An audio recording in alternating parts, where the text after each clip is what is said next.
Thank you, and thank you to the Better Business Bureau of Cleveland for the opportunity to present this to you. Hope you find it valuable, and of course afterwards and during we'll be taking questions. Just a brief introduction of Affordable IT.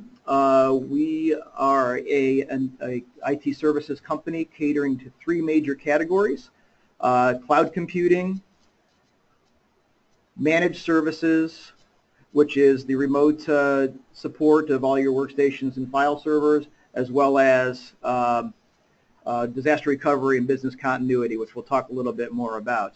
My name is Bob Bleck. I am VP of Sales and Marketing for Affordable IT, and you'll be hearing later from Victor Manfredi, who is President and Founder of Affordable IT. So let's just go ahead and dive in. What we're talking about today is ransomware, not just what it is, but how to prevent it, and ultimately, if you do get it and are a victim of it, what you can do to alleviate the problem. Just a couple of statistics.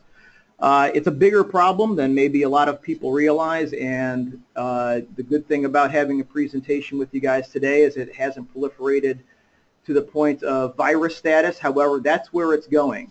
But at the moment, in 2015, $325 million in damages. That's everything from having to recover from it or paying the ransoms themselves. Has cost the economy and businesses $325 million just in 2015, and that's just the beginning. Ransomware perpetrators really don't care what vertical that you're from or region. They will target you randomly, or they will target you specifically because they might know that you might be susceptible. And we're going to talk about how to thwart that later on in the presentation. Because, frankly, this is where the money is in North America. 50% of all of the ransomware occurrences happen in the United States. So there's a target. We're targeted here in the States because we're basically make the best target. Just to give you an idea of some scale and how this is accelerating, as of 2014. Through 2015, there's been a 165% increase in instances of ransomware occurrences. And obviously, given the popularity and the profitability, so to speak, of it, we're going to see a greater increase, even in percentage, in 2016. Every single day, 68,000 computers are infected.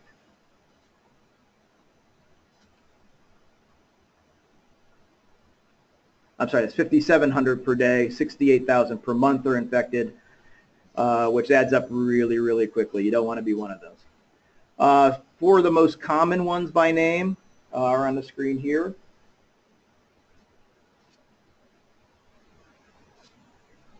And again, they are all with the prefix crypto.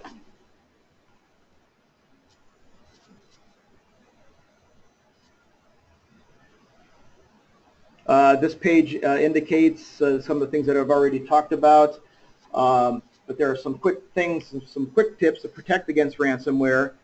You want to make sure that you have proper business continuity capabilities in the instance that it does happen to you.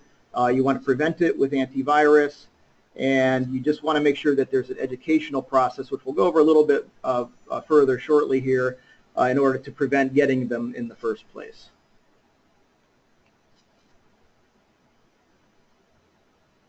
Here's some articles of some recent instances that cost companies quite a bit of money and quite a bit of heartache and headache. While there really isn't a vertical necessarily, there's been a dirge of instances for ransomware attacks in the healthcare industry. And we're going to pop up on the screen a couple of articles supporting that. One of the reasons is the data for healthcare is supposed to be protected using HIPAA compliances, and so when somebody's personal data is made subject to ransomware attacks, Hospitals will pretty much pay anything to get that information back. So they're highly susceptible to ransomware attacks. Oftentimes when one of these attacks occurs, they ask for payment in the form of Bitcoin, which is obviously much harder to trace and much harder to establish any kind of path of payment. So it provides a little bit more cover for those who are perpetrating ransomware attacks.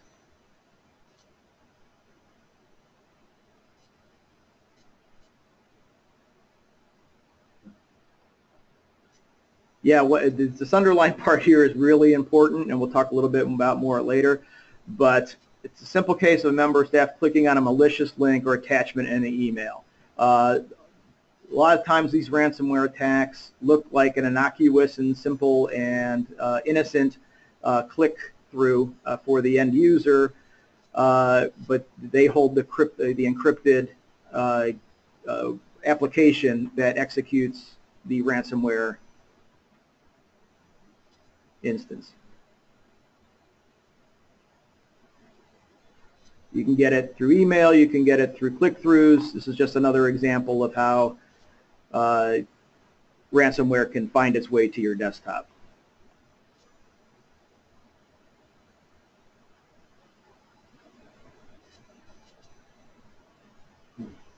And we all know this person, and this person might be you. You don't have to raise your hands. It might even have been me, but I'm not going to admit it. But yeah, there's somebody or multiple people in your organization that see something enticing to click on, something shiny, and they'll put that mouse icon on there and click away. So 3 quick things that you can do to prevent becoming victim to ransomware. Education obviously is the most important. Ransomware is useless unless the end user executes something. So those click-on, click-throughs, email files, zip files, things that look innocuous, if your end user doesn't click on them, that ransomware never executes, and while it's still in your system, so to speak, it hasn't proliferated into your systems. So if a good training is paramount in order to reiterate to your end users that, hey, when you see something like this, it looks suspicious, it's not from a source that you recognize, do not click on it. And in the event that you do have something pop up like that, you should have somebody in your facility that has the ability to get rid of it prior to it executing. Also, redundancy is really important in this case. Somebody will go through life without clicking on ransomware. So after a couple of months or a year, 6 months, whatever it might be, they might forget the discipline of not clicking on some of these things. So you might want to reiterate that over and over again. There are some simple security measures. Your edge equipment, if you're in a network and you have a firewall, you want to make sure that firewall has a subscription on it that has the ability to recognize these threats as they come through before they even get to your network. You want this filtered as much as possible. So if you are in a larger network environment, you might want to check on what your existing firewall is doing if you have one. If you don't, you want to get one, and you want to get one that's appropriate to thwarting all of these kinds of attacks. On the desktop and on the server environment, you want to make sure that all of your antivirus is up to date and that you have a viable antivirus solution.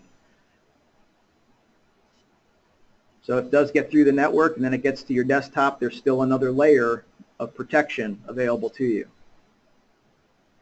But having said all of that, obviously these things do get through, and in the event that ransomware gets into your system and is executed and started, you want to be able to recover from that. What we found is the best way to do that. There's really no way to undo what has been done other than to restore to a previous version of that file or that system that did not have the ransomware on it. So backup and business continuity is very important to have as a discipline, something that you do every day on your workstations and on your file servers in order to have a place that you can go to in the event that a ransomware instance occurs. So backup and business continuity, we prescribe for the most part not to do just backup, but to execute a kind of a newer concept called business continuity, where you're not just restoring files, but you can actually go back to a version of your device that, or a version of your systems that did not have the ransomware on it. In some cases, particularly in enterprise environments, backing something up every 5 minutes, you can only back up and restore from the latest backup and restore that the ransomware did not occur on. So you want to do it as often as feasible based on your appliance and based on the services that you subscribe to. You want to do it as often as possible. 5 minutes is recommended, but depending on your threshold, so to speak, for downtime and missing data, you would prescribe the appropriate increments to do your backup and restore. What's great about business continuity is you can roll back before the attack, and in that way it's like it never happened.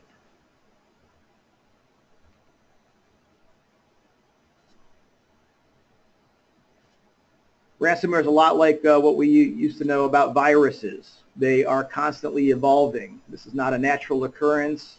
It is an intentional occurrence by people with bad intent.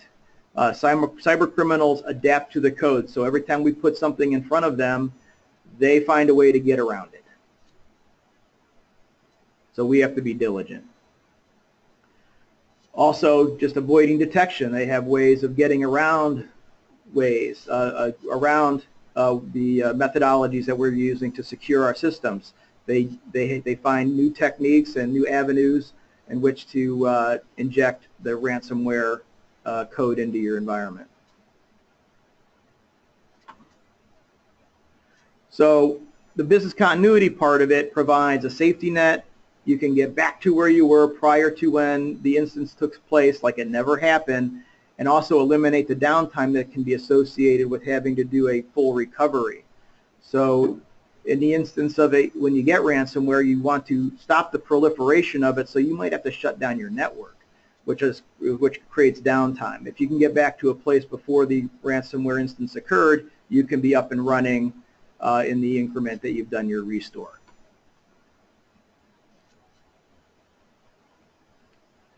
Business continuity is many things, but it's many things put together. So what is not business continuity is just the desktop backup, just the physical server, or just cloud backup of business continuity. It's not cloud only. It's not doing local backups to your workstations, from your workstations and from your servers, including tape. And it's not file-based backup where you're simply doing a copy from one place to the other and bringing something back if necessary. What continuity is using both the local backup in the form, typically in the form of an appliance or software and a network storage device, and the cloud environment. So not only do you have that backup locally on an appliance, but you also have it in the cloud if necessary. In the event that something happens locally where you can't get to the appliance, you can get to the cloud version of it. It's also an image-based backup, which is a little different than how it's been done in the past. Basically, it takes a snapshot image of your systems at the time you did your backup. So not only can you restore file level from that backup, you can actually fire up, so to speak, that instance, that image, as your workstation or as your file server. So it's actually a running device. So you can take your local device offline and you can run on the image version of it, either in the cloud or on the appliance. Using an inverse chain technology, basically that means it's kind of like last in, first out. So it's a much faster way of doing the incremental backups. So you can do those 5-minute backups without taking a lot of space, and it also happens very quickly.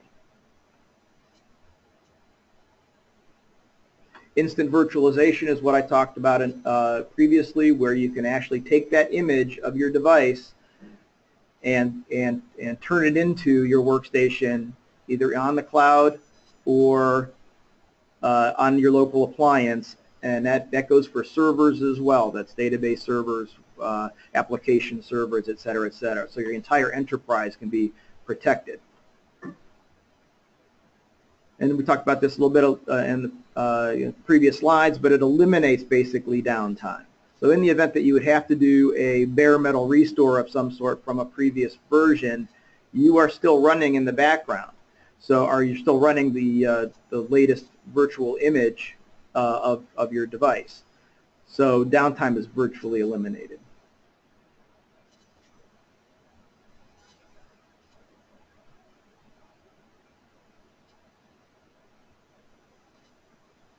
So you lose your workstation or your file server. You can bring it on a local device. We're an elite partner for a company called Data, which is a burgeoning and organization that specifically deals with backup and recovery and business continuity through a hybrid environment of appliance and cloud services.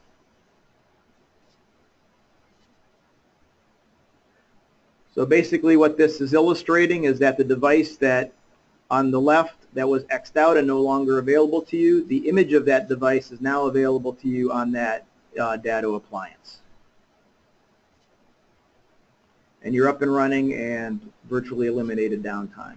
So so when you get you clean up your device, whether it's a file server or a workstation, all the information can be restored onto the old device or the new device from the image that you've been working on the appliance.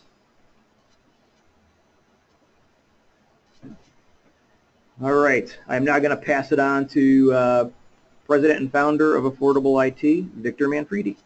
Thank y'all.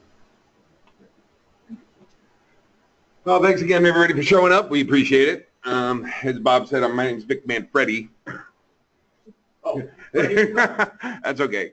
I am the president and owner of Affordable IT. What this slide is showing is that 98% of the infections that are out there are only seen by one PC. And basically what that means is only one person in your organization needs to get infected for everybody to get infected. We have different attack vectors, by that meaning different ways that they can get at your system. 92% of the time, you have a chance of visiting what's called a zero-day phishing site.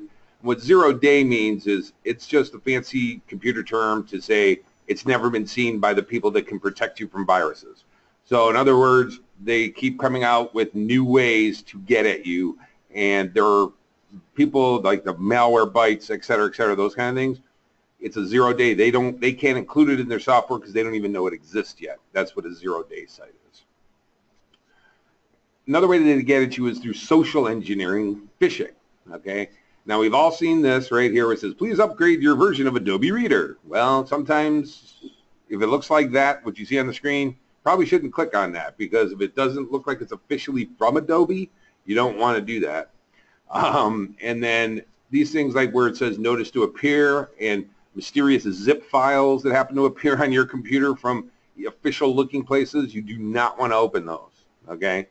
That is a classic way that most people just say, oh my God, I have a court notice, so they unzip the file and boom, they're infected.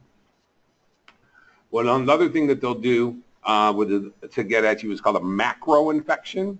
And they actually steal these things from the, like the Postal Service website. They'll go on there, steal the graphic, put it in a this email looks very, very official. And there's a couple of ways noted in here that they'll try and get you. If you open up this Word document, that's a macro, which is a programming language inside of Microsoft Office that some of you might be familiar with, but it's not used all that much, but it's just a programming way to make Office documents do things. Well, unfortunately, these people make it do things in a nefarious way. So they'll, write the code that'll get you infected by opening up just a simple Word doc or an Excel spreadsheet. And then once that gets infected, it infects all of your documents. The second way to do it is down here in the link. It looks very official, USPS.com.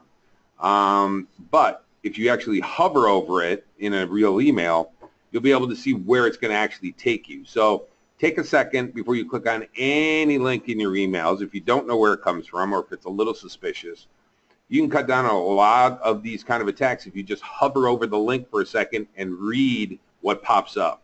If it doesn't match what's exactly there, then don't click on it.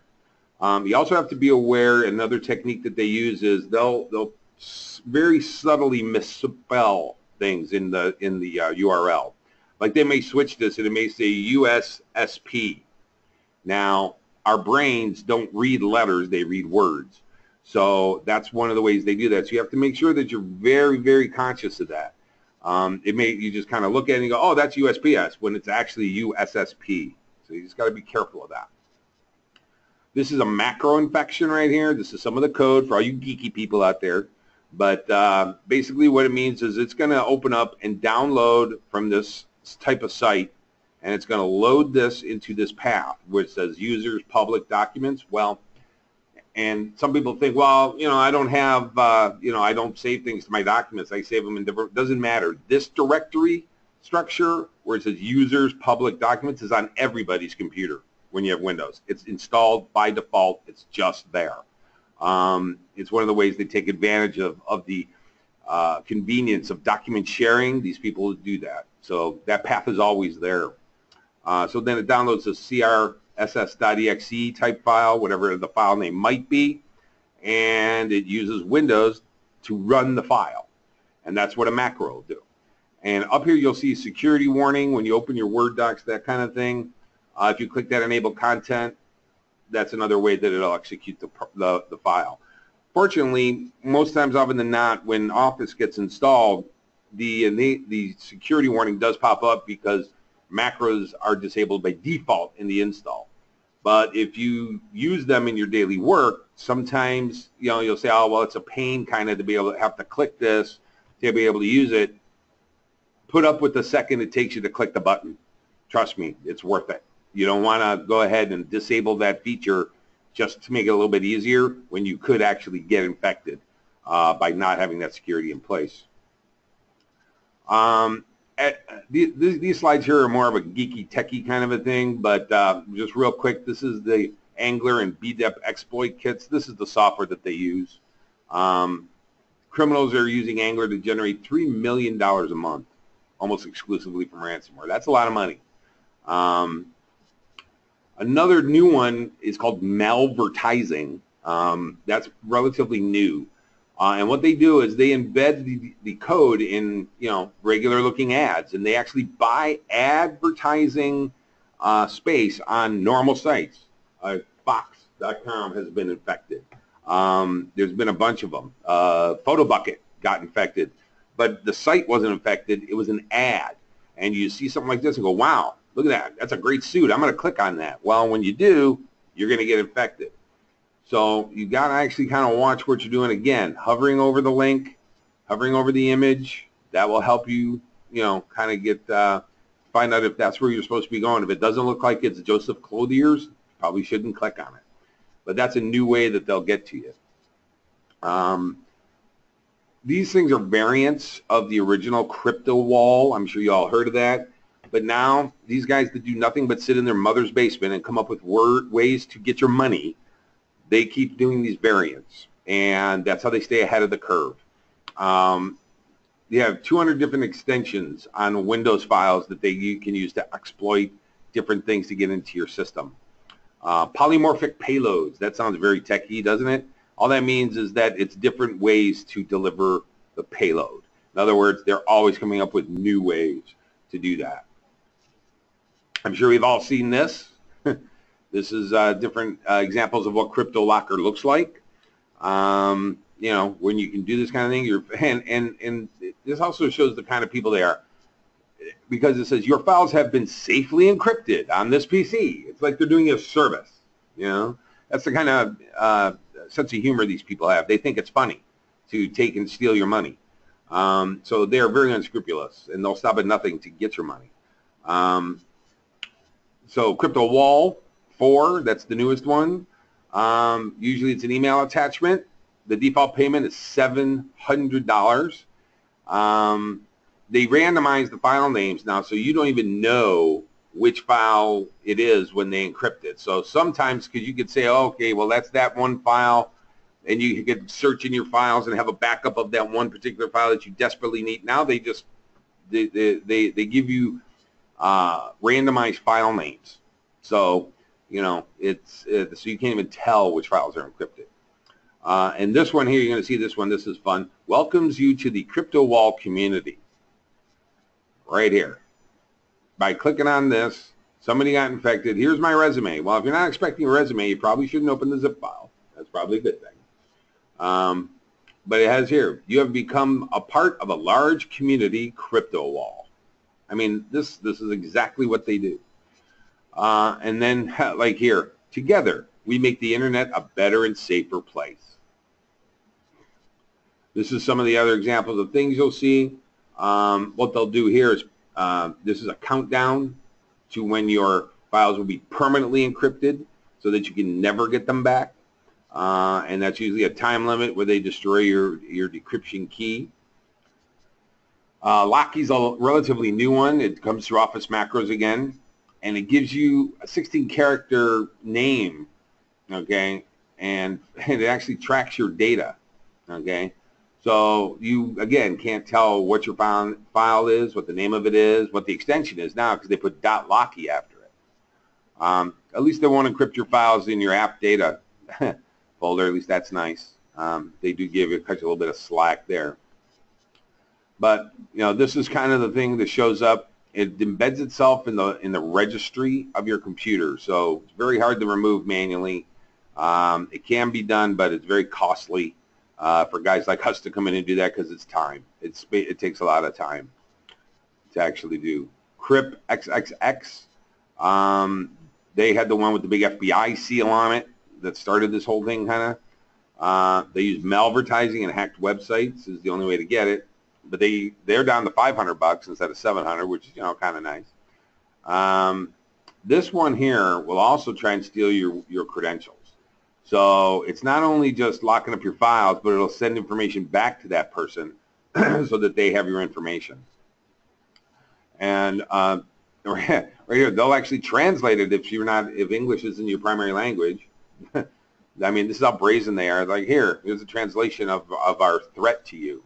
So they'll give that to you. Here's another new one. They now have one with live chat support, where you can actually chat with the guy that just encrypted your files and, you know, pay him faster, because they actually do have that, which to me is ridiculous. This is something that just recently came out. It's called Ransomware-as-a-Service. You don't even need to know how to write a line of code to do this.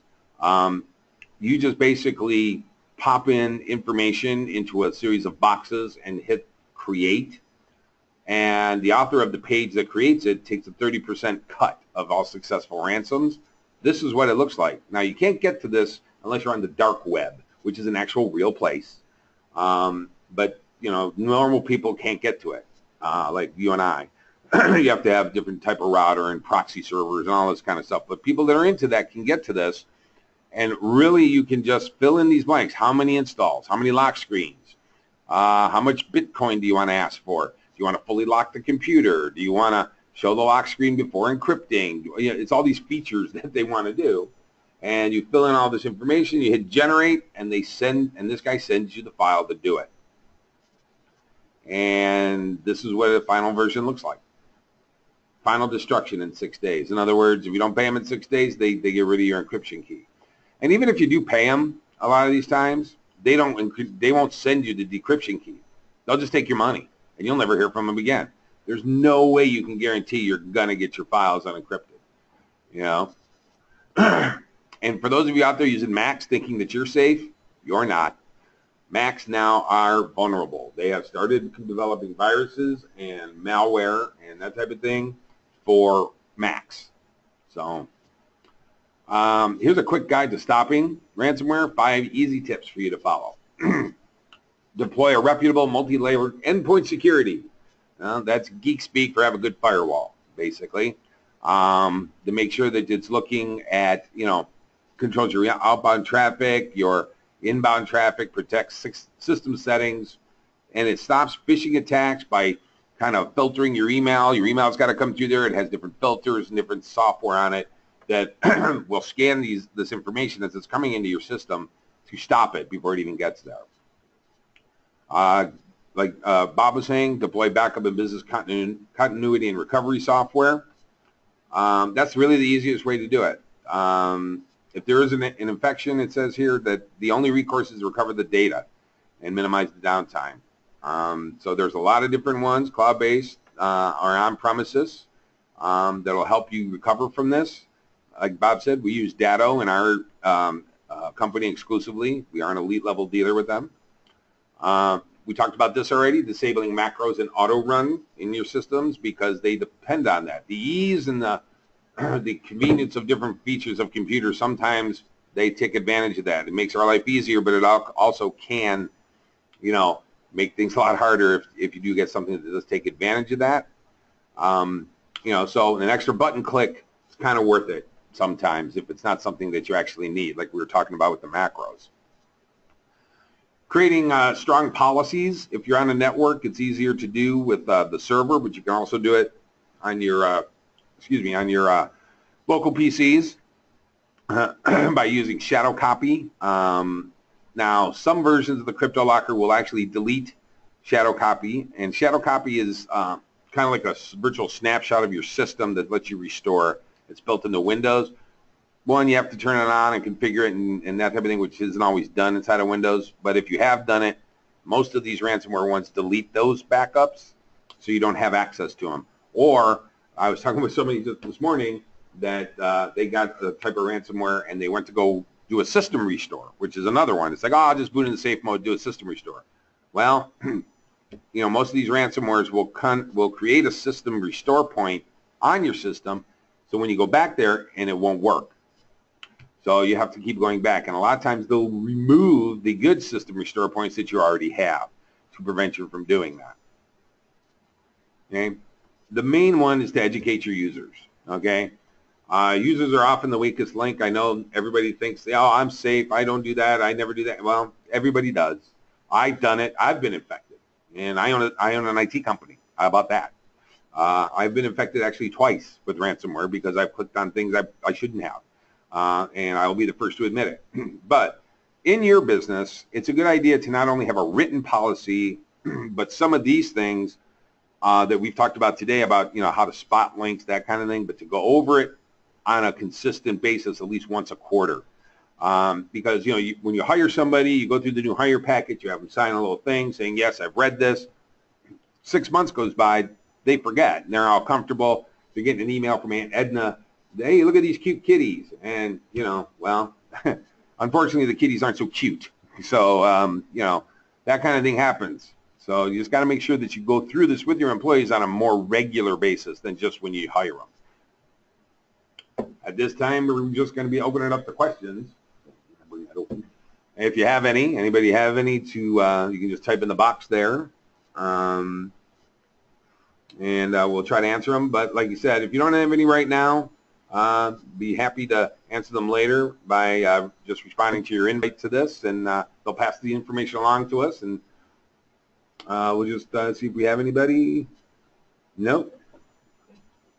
Well, thanks a lot for coming, and we appreciate the BBB for having us down here. It's a great organization, and thank you very much for having us in.